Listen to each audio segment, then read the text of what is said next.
बिहार में ए to Z की बात करने वाली पार्टी आरजेडी ना MY ही रह गई ना ए टू जेड ही रह गई। दरअसल आप देखेंगे तो तेजस्वी और संजय यादव की पार्टी रह गई है।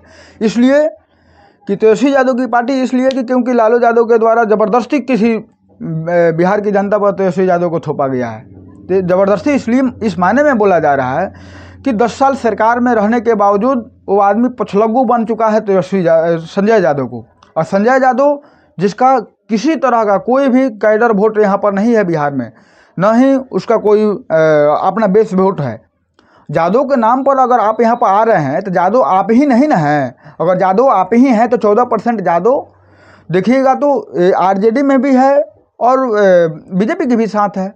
बीजेपी के साथ इसलिए है कि नंद किशोर यादव हों या विधानसभा के अध्यक्ष, या फिर आप देखिएगा तो रामकृपाल यादव हों जो बीजेपी में बने हुए हैं, या जैसे कि सबसे बड़े नेता नित्यानंद राय हों। ये सभी लोग यादव लोग जो बीजेपी से बिलोंग करते हैं, तो क्या इसलिए नहीं ना बिलोंग करते हैं कि उनका वोट नहीं जाता है उसमें। पूरी तरह से यादवों का एक बहुत बड़ा तबका है जो बीजेपी के भी साथ जाता है। लेकिन ए टू जेड की बात करने वाली पार्टी जो आप देखिएगा तो उसमें संजय यादव एक बहुत ही बड़े लीडर के तौर पर उभरते हुए दिख रहे हैं, जिनका कोई भी पार्टी में योगदान नहीं है।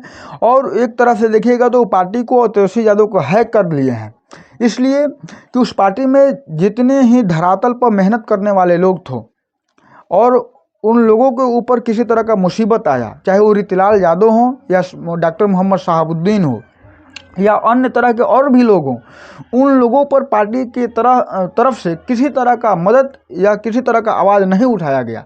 अगर उठाया गया होगा तो आप देखिए प्रमुखता से कोई पार्टी का लीडर या पार्टी कार्यालय में या पार्टी के लोगों के द्वारा किसी तरह का कोई आंदोलन या किसी तरह का कोई मार्च निकाला गया हो, उनके तरफ मीडिया में किसी तरह का कोई बात बोला गया हो, या कोई भी हो, मुसलमान हो या यादव हो। दूसरी बात है कि जहाँ तेजस्वी यादव से ज़्यादा उम्र से लोग इस पार्टी में अपना तन मन धन से, अपने पैसे, अपना जान माल खर्च करके, अपनी उम्र खर्च करके इस पार्टी को आगे बढ़ाए, इस पार्टी के लिए लड़े भिड़े, वहाँ पर इस बिहार के लोग के वोट के कारण एक हरियाणा का व्यक्ति आकर और दोस्ती करके और दोस्ती निभाने में राज्यसभा सीट लेकर चला गया। ये कैसे हो सकता है? जिस राज्यसभा सीट से वो गए हैं, मुसलमानों को भी समझना चाहिए कि अशफाक करीम के जगह पर सीट खाली हुआ और उन्हें नहीं भेजकर संजय यादव को भेजा गया। वहाँ पर कोई मुसलमान बिहार का नहीं था, जो कि आप लोगों के लिए पूरा थोक का थोक 18 से 20% वोट देता है। इसलिए मैं बोल रहा हूँ कि कोई मुसलमान बीजेपी में नहीं है और बीजेपी में है मुसलमान, तो उसे टिकट इस आधार पर नहीं दिया जाता है क्योंकि मुसलमान उसे वोट ही नहीं करता है। जदयू की बात है, जो जदयू में उस दिलचस्पी के साथ नहीं रहता है। दूसरे पार्टियों में आप देखेंगे तो जितना आरजेडी के साथ मशक्कत करके और मुसलमान बदनाम रहता है, केवल लालू यादव ही बदनाम नहीं ना हुए हैं, मुसलमान भी उनके साथ रहने के कारण बदनाम हुआ है और ये दंश झेलता है कि मुसलमान आरजेडी को वोट देता है। लेकिन जब मुसलमान को नेतृत्व देने की बात आती है, लीडरशिप में लाने की बात आती है, किसी पद को देने की बात आती है, तो क्या हो जाता है? या पहले तो आप मानिएगा कि मजबूत लीडर थे तो लड़ कर ले लेते थे, चाहे शहाबुद्दीन हो या तस्लीमुद्दीन साहब हों या फिर अब्दुल वारिस सिद्दीकी, जो कि अब के दिनों में शिथिल पड़ गए हैं, नरम पड़ गए हैं। देखिएगा तो उनका फोटो कहीं हो या ना हो, लेकिन नए रूप से आए हुए संजय यादव जो कि तेजस्वी यादव के मित्र बन रहे हैं, उनका फोटो जरूर लगता है। आजकल तो एक नया प्रकरण ये भी चल रहा है कि जो कि रथ पर जहां लालू यादव की सीट होती थी, तेजस्वी यादव को अब उस स्थान पर बैठना चाहिए। उस स्थान पर झंडा लेकर चल रहा है ये संजय यादव, जिसका कोई भी आधार नहीं है इस बिहार के चुनाव में। और इस क्षेत्रीय पार्टी जो कि आरजेडी है, इसे मान कर चलिए कि बिहार की सीमित पार्टी है। जैसे कि वो लोग कहते भी हैं कि क्षेत्रीय पार्टी होकर के बिहार के नंबर 1 पार्टी है।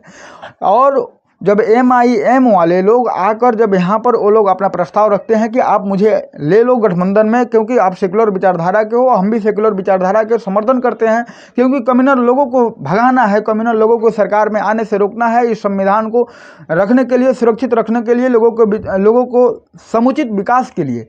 तो ये बात की दुहाई देकर आरजेडी वाले नकार देते हैं कि एक पार्टी जो है हैदराबाद की पार्टी है, जबकि देखिएगा तो हैदराबाद की पार्टी भले ही है, ओरिजिन भले ही हैदराबाद से हुआ हो, लेकिन उस पार्टी का कैंडिडेट, उस पार्टी का नेतृत्व करने वाला कौन है? अख्तरुल इमाम है, या यहाँ के एक राजपूत समाज से आने वाले राणा रणजीत सिंह है। तो क्या वो लोग बिहार के नहीं हैं? लेकिन आपकी पार्टी बिहार की ही है, तो कैंडिडेट कहाँ के रखते हैं? हरियाणा का संजय यादव को रखते हैं। अच्छा कौन है? पार्टी आप भले ही दूसरा जगह का हो, लेकिन कैंडिडेट तो यहाँ का होना चाहिए। और कैंडिडेट आप रखिए हरियाणा का, आप पार्टी हो यहाँ का, वोटर हो यहाँ का। ये ज़बरदस्ती आरजेडी जो है ये मुसलमानों पर थोप रही है। और जो कुछ भी यादव, जो लालू यादव के चलते तेजस्वी यादव के भी दीवाना बने हुए हैं, अब लगता है कि तेजस्वी यादव भी सीएम बनते बनते रह जाएंगे। भले ही कोई उनके पार्टी में से टिकट लेने के कारण विरोध में नहीं बोल रहा हो, लेकिन संजय यादव के कारण हर कोई कफा है। आप देखिएगा तो जिस तरह से उनकी बहन रोहिणी आचार्य जो भड़की हुई है, अभी उनको फ्रंट सीट पर बैठने के कारण, जिस सीट पर लालू यादव का सीट होता था, जिस स्थान पर, वहाँ पर संजय यादव बैठकर झंडा लेकर बैठा हुआ है। और पूरे बिहार में ज़बरदस्ती अपना, जो कि आप देखिएगा थोप रहा है अपने आप को। अब उसके बाद मीडिया में आप देखिएगा तो कोई भी लोग वहाँ पर उसके अलावा नहीं रहता होगा, जबकि अच्छे अच्छे प्रवक्ता हैं। और उस आदमी को एक बोलने का विचार आधार भी सही नहीं है, एक शैली भी सही नहीं है, जबकि वो आकर ANI हो चाहे कहीं भी हो, ज़बरदस्ती उसको मीडिया में थोपा जाता है कि आरजेडी की तरफ से यही बात करेगा। ये क्या मतलब बनता है? आप वोट लो यहाँ का, यहाँ के लोगों का, और यहाँ के बच्चों का आप लीडरशिप में आने से रोक दो। हरियाणा का कोई आदमी आपका मित्र है तो यहाँ पर वोटों को, यहाँ के लोगों को वोट लेकर यहाँ के लोगों पर शासन करेगा? ये कैसे हो सकता है? हम मुसलमानों से भी कह रहे हैं कि कभी भी आप लोग मजबूर मत बनिए। इसलिए मत बनिए कि जहाँ पर सीवान सदर विधानसभा में सबसे अधिक मुसलमानों को वोट होने के वजह से भी अगर अवध बिहारी चौधरी एक यादव होकर वहाँ पर हमेशा आप देखिएगा तो 3-4 बार लगातार विधायक बनते जा रहे हैं, और मुसलमान सेकुलर की दुहाई देते देते उनको वोट देते जा रहा है। लेकिन वहीं पर आप यादवों को देखिएगा तो जहाँ मुसलमान खड़ा होता है वहाँ बीजेपी की तरफ चले जाते हैं। इसका प्रमाण ये है कि जब आरजेडी के तरफ से तस्लीमुद्दीन साहब के बेटा जो खड़े हुए अररिया में 45% मुसलमान और 12% यादव रहने के बावजूद 57% हुआ, और वहाँ पर मुसलमानों ने उनको वोट नहीं देकर के बीजेपी को जिता दिया। मधुबनी में वैसे ही हुआ अली अशरफ फातमी के साथ। आप देखिएगा पिछले लोकसभा चुनाव में अब्दुल बारी सिद्दीकी हैं, उनके साथ भी ऐसा ही रचा गया कि मुस्लिम यादव का कम्बिनेशन रहने के बावजूद भी वहाँ पर वो हार जाते हैं, जबकि निकल जाना चाहिए। लेकिन ये सिर्फ मुसलमान इस सेकुलर की दुहाई में पिसा रहा है। अगर मुसलमान अपना 18-20% की नुमाइंदगी बरकरार रखे और एक जैसे वोट देता है आरजेडी को, वैसे अपना कैंडिडेट चुन कर दे, चाहे वो कैंडिडेट पप्पू यादव के जैसा ही सेकुलर क्यों ना हो और साथ में खड़ा रहने वाला, और वैसे दे, तो क्या मुसलमानों की इस तरह की हालात होगी?